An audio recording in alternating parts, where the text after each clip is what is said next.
ពេលដែលកូនបានឃើញធ្វើសមាធិបានណាភ្លើងទៀននេះក៏នឹកឃើញម៉ែកាលដែលកូននៅតូចម៉ែធ្លាប់ដុតចង្កៀងឲ្យកូនញ៉ាំបាយហូបបាយចឹងគឺម៉ែកូនតែងតែនឹកឃើញម៉ែកាលដែលកូននៅតូចម៉ែដឹកដៃកូនទៅមុជទឹកដុសក្អែលកូននឹកឃើញកាលកូននៅតូចម៉ែធ្លាប់ទិញនំឲ្យកូនញ៉ាំកាលដែលកូននៅតូចម៉ែធ្លាប់ដឹកដៃកូនទៅវាលស្រែចឹងហើយទឹកចិត្តរបស់កូនតែងតែនឹកឃើញម៉ែគ្រប់ពេលគ្រប់គ្រាហើយក៏ពេលនេះគឺលោកកូនបានចូលចាំព្រះវស្សាសូមបុណ្យកុសលដែលកូនបានបួសដែលកូនបានចូលចាំព្រះវស្សាបុណ្យកុសលតាមថែឧស្សាហ៍ម៉ែ សូមឲ្យម៉ែមានជំនមាយុយឺនយូរសូមឲ្យម៉ែមានសុខភាពល្អសប្តាហ៍ថ្ងៃម៉ែកាន់តែចាស់ហើយចឹង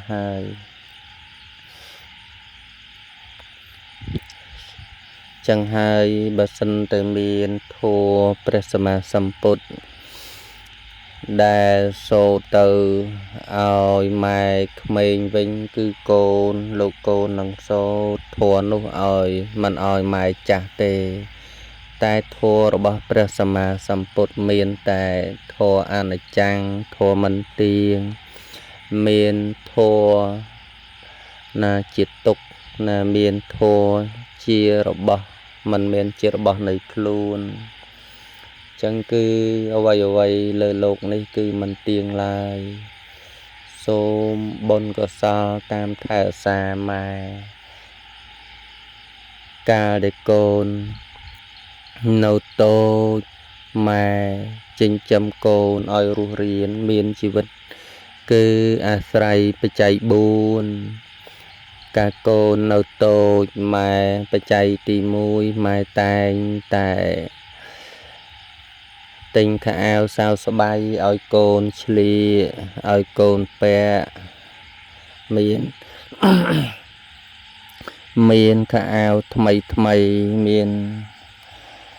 ណាដើម្បីឲ្យកូនបាត់រងាណាចឹងខោអាវម៉ែដែលទិញឲ្យកូនមិនដឹង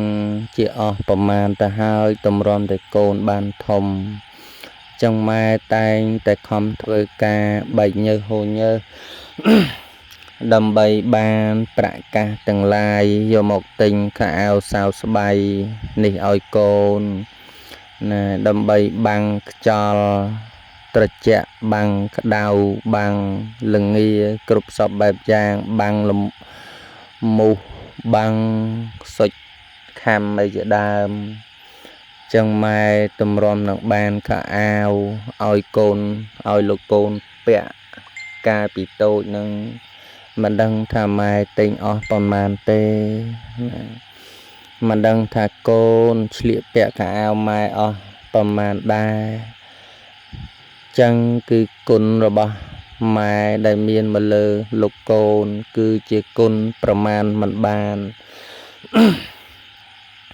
ហើយទី2បច្ច័យទី2គឺអាហារបាយទឹកនំចំណីគឺម៉ែតែងតែបញ្ចុកកូនកាលដែលកូននៅតូចកូនមិនទាន់ចេះហូបបាយម៉ែតែងតែបញ្ចុកកូនដោយដៃផងបញ្ចុកកូនដោយឡាព្រានោះផងពុំនោះសោតបាយណាដែលរឹងម៉ែថែមទាំងទំពីឲ្យបាយនោះម៉ត់ល្អិតហើយបានមកបញ្ចុកកូនណាដើម្បីឲ្យកូននឹងរស់រានមានជីវិតរហូតមកដល់សប្តាហ៍ថ្ងៃនេះឯងមិនដឹងថាម៉ែបាន បញ្ចុកបាយកូនលោកកូនមិនដឹងថាអស់ប៉ុន្មានចានតម្រាំតែកូនបានធំពេញវ័យគឺមិនដឹងថាលោកកូនហូបបាយម៉ែមិនដឹងថាអស់ប៉ុន្មានកំប៉ុងមិនដឹងថាហូបបាយម៉ែមិនដឹងថាអស់ប៉ុន្មានចានមិនដឹងថាហូបបាយម៉ែអស់ប៉ុន្មានឆ្នាំងមិនដឹងថាហូបអង្ករម៉ែមិនដឹងថាអស់ប៉ុន្មានបាវប៉ុន្មានកិនរងទេតម្រាំតែកូនលោកកូនបានធំចឹងគឺទឹកចិត្តម៉ែដ៏ធំធេងព្រមទាំងក្តីស្រឡាញ់របស់ម៉ែតែងតែមានមកលើកូនគ្រប់ពេលវេលាម៉ែបញ្ចុកកូនដោយផ្លាប់ព្រាឡើងផ្លាប់ព្រាសឹករិចរិលម៉ែធ្លាប់ដាំបាយឲ្យកូនញ៉ាំឡើងធ្លុះឆ្នាំងធ្លុះអីអស់ហើយណាម៉ែតែងតែទៅធ្វើការតម្រាំបានអង្គបាយទឹកនំចំណីតម្រាំបានរបស់ឲ្យកូនញ៉ាំធ្វើការបែកញើសហូរញើសនៅក្នុងហាលថ្ងៃមិនថាភ្លៀងមិនថាក្តៅមិនថាត្រជាក់ឡើយ ដើម្បីឲ្យកូនប្រុសកូនស្រីរបស់ម៉ែបានរស់រានមានជីវិតមកដល់សពថ្ងៃនេះឯងចឹងគឺគុណូបការៈដ៏ធំធេងមិនអាចកាត់ថ្លៃបានហើយបច្ច័យទី3 គឺម៉ែតែងតែឲ្យកូនកាលដែលកូននៅតូចមិនចេះធ្វើផ្ទះសម្បែងដែលកូននៅតូចណាម៉ែតែងតែឲ្យកូននៅផ្ទះសម្បែងជាមួយម៉ែដើម្បីបាំងខ្យល់បាំងភ្លៀងបាំងក្តៅបាំងរងា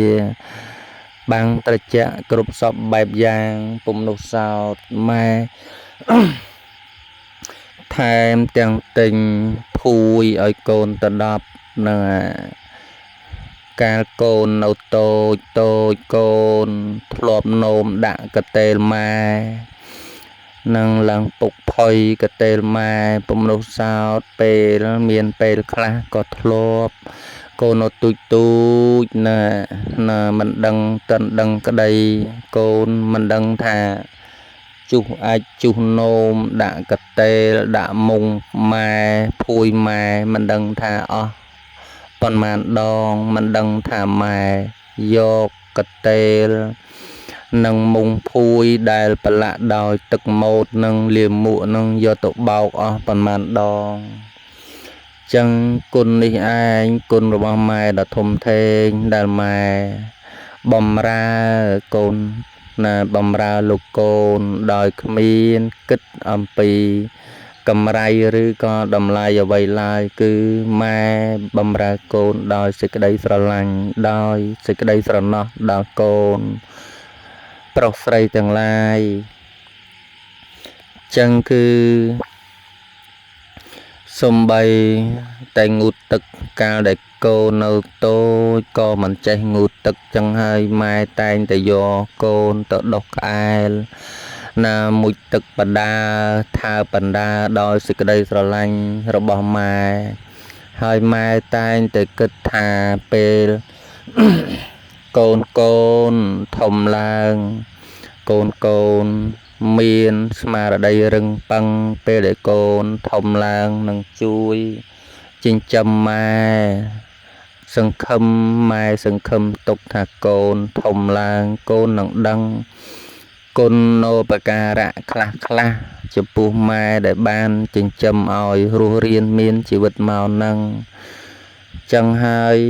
ម៉ែសង្ឃឹមថាពេលដែលម៉ែចាស់ធ្វើការលែងកើតមានតែសង្ឃឹមលើកូនណាលើលោកកូនឬក៏លើកូនប្រុសស្រីគ្រប់រូបនេះឯង ចឹងបច្ច័យទី4គឺថ្នាំកែរោគចឹងហើយពេលដែលកូន